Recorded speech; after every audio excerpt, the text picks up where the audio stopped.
Olá, pessoal. Vamos falar um pouco sobre a geografia da população, né? Destacando as características da população mundial. Vamos analisar as condições de vida de um povo, né? O povo que constitui o nosso planeta Terra, conhecendo alguns indicadores sociais, econômicos, culturais, políticos. Vamos também conhecer as desigualdades sociais, né? Que são muito presente, muito pertinente em diversas regiões do mundo. Então, a dinâmica da população, ela varia muito de país para país. Nós estamos falando também das economias desenvolvidas, em que o crescimento demográfico é quase inexpressivo, ou seja, é muito pequeno. Os países em desenvolvimento e emergente, eles estão em uma situação que acontecem as mais variadas formas de conter o avanço populacional, o crescimento populacional, porque eles entendem que o avanço, o crescimento populacional, ele tende a agravar, tá? Ele compromete a busca pelo desenvolvimento sustentável. E em algumas populações ele tende a se estabilizar em pouco tempo, como é o caso do nosso país, né, o nosso Brasil. Então, segundo o Fundo de Participação de População das Nações Unidas, em 2015, o nosso planeta era habitado por 7,3 bilhões de pessoas, distribuído de maneira distinta pelos países e pelas regiões.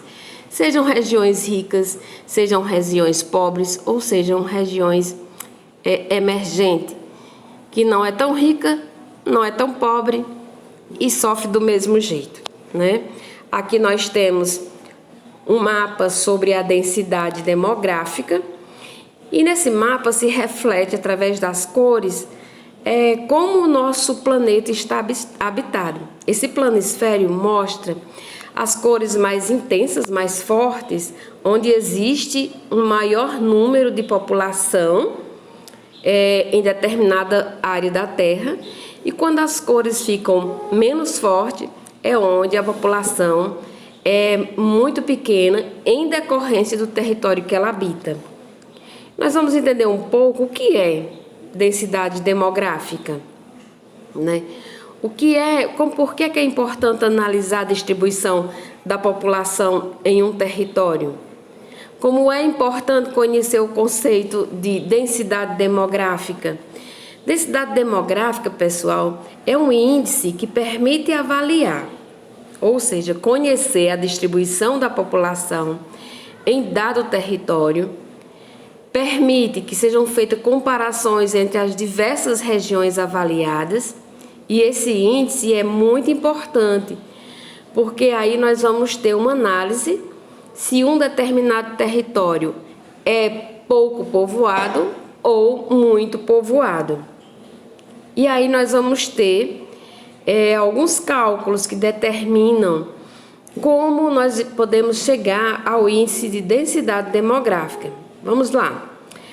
A população absoluta de um determinado local e a área ocupada por esse mesmo contingente populacional. Então, nós vamos chegar aqui a uma fórmula que nós iremos encontrar a densidade demográfica de determinado país. Vamos lá.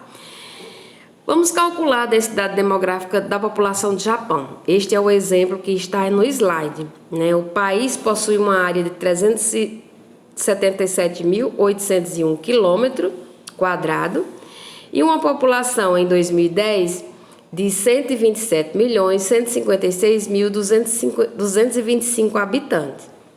Então, como é que nós vamos chegar à densidade demográfica japonesa no ano de 2010? Você faz a divisão de habitantes por sua área por quilômetro quadrado, ou seja, a quantidade de habitantes do Japão dividido pela área territorial do país Japão, chegamos à densidade de 336 3,5 habitantes por quilômetro quadrado. Então, quando nós queremos encontrar a densidade demográfica de determinado local, precisa apenas você pegar o número populacional, dividir pela área territorial, né, em quilômetros quadrados, e aí nós vamos encontrar a densidade demográfica de determinada região. Vamos entender um pouco sobre povoado e densamente povoado. O termo povoado, ele refere-se à densidade populacional da região analisada, como eu falei, quando você analisa a região e a população. Quando a densidade demográfica é pequena, dizemos que o local é pouco povoado. E nós temos aqui um exemplo da Islândia, que tem apenas 3,1 habitantes por quilômetro quadrado. O oposto ocorre quando o cálculo da densidade populacional de outra região obtém um número elevado. Aí nós temos um exemplo do Principado de Mônaco, né? Lá tem a quantidade de habitantes de 15.554,5 habitantes por quilômetro quadrado. Neste caso, nós dizemos que esse país é muito povoado ou densamente povoado. Uma densidade demográfica, né, bastante expressiva. Não é dizendo que cada quilômetro vai ter essas 15 mil pessoas, não. Mas quando você divide a área pela população, né, ou a população pela área, você consegue obter um número que estatisticamente nos mostra que cada quilômetro daquele local é habitado por determinada quantidade de pessoas. Então, estatisticamente, o Principado de Mônaco é bastante povoado. Já na Islândia, é bem o oposto, né? Como dá muito bem para vocês perceberem aí, apenas 3,1 habitantes por quilômetro quadrado, ou seja, não chega a 4 pessoas por quilômetro quadrado. Nesse planisfério que estou mostrando aqui para vocês, nós podemos muito bem observar, né, vários países densamente povoados, como é o caso da Índia, Japão, Itália, Reino Unido, Porto Rico e outros. Também é possível notar países que são poucos povoados, como Canadá, Rússia, Suriname, Austrália e outros, né? E aí, como é que eu posso encontrar? Olha só, pelas cores, né? A gente olha pela legenda do mapa, através das cores eu sou capaz de observar. A cor vermelha é onde existe a maior densidade demográfica, seguido da laranja, né, do amarelo. Aí quando você já vem para as outras cores verde, a densidade já diminui. O Brasil é um país populoso, porém pouco povoado. E por que, Lala? Porque o nosso país, a extensão territorial do nosso país é muito grande, minha gente. Então, dentro do nosso país, existem regiões bastante povoadas e outras regiões nem tanto, como é o caso da região norte, né? A região norte é imensa, mas tem pouca população, é pouco povoada. E a região sudeste é pequena e é a região mais povoada do nosso Brasil. Então, é a quantidade de habitantes em relação ao território que ele ocupa. Ok? Aqui nós temos falando sobre o que é povo versus população e qual a diferença, né? População são as distintas entre essas duas palavras, vem mais do que do modo jurídico, né?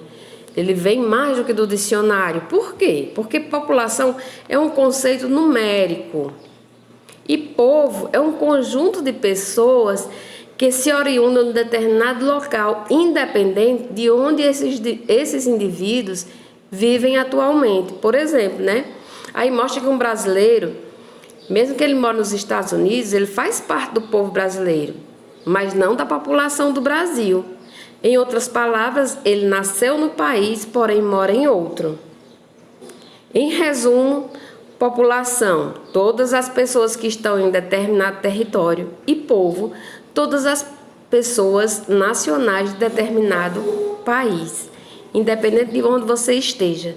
Se você mora nos Estados Unidos, você nunca vai deixar de ser brasileiro, mesmo que você consiga a cidadania norte-americana, mas você vai pertencer sempre ao povo brasileiro. Porém, você vai contar na população dos Estados Unidos, ok? Quanto aos direitos universais, né? O povo, a população, todos nós seres humanos, nós temos assegurado alguns direitos que são universais, ou seja, não poderiam jamais retirar. É um direito nosso. E tem alguns direitos que nós iremos destacar. Por exemplo, toda pessoa tem direito a acesso à escola, à saúde, a praticar a religião que escolher, tem direito de ter um trabalho, sem discriminação por algum tipo de doença, deficiência, sexo ou religião, né? Nós sabemos que na prática isso aqui é bem complicado, nunca acontece como está no papel, mas perante, né, a questão dos direitos humanos, nós temos os nossos direitos assegurados pela nossa Constituição, pelos direitos universais do mundo inteiro. Pena que nem sempre o ser humano consegue entender e valorizar isso aí. Temos a questão de gênero, que vai tratar muito da desigualdade entre homens e mulheres, né? Embora nós estejamos em pleno século XXI, mas ainda é bastante acentuada a desigualdade no trabalho, na sociedade. A mulher ainda é muito, vamos dizer assim, discriminada, né? E muito menos valorizado o seu trabalho, o seu estudo, todo o seu conteúdo em relação ao homem. Nas sociedades desenvolvidas até que já melhorou, mas nem tanto.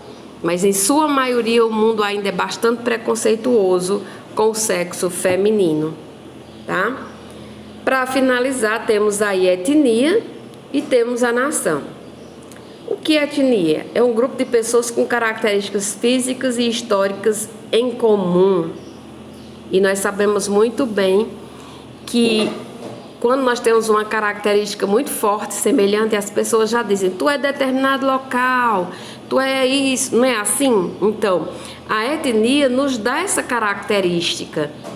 E a nação é um grupo de pessoas que tem ideias, ídolos, símbolos em comum. Brasileiros temos como a mesma bandeira, por exemplo, nós brasileiros, nós temos a mesma bandeira, nós temos o mesmo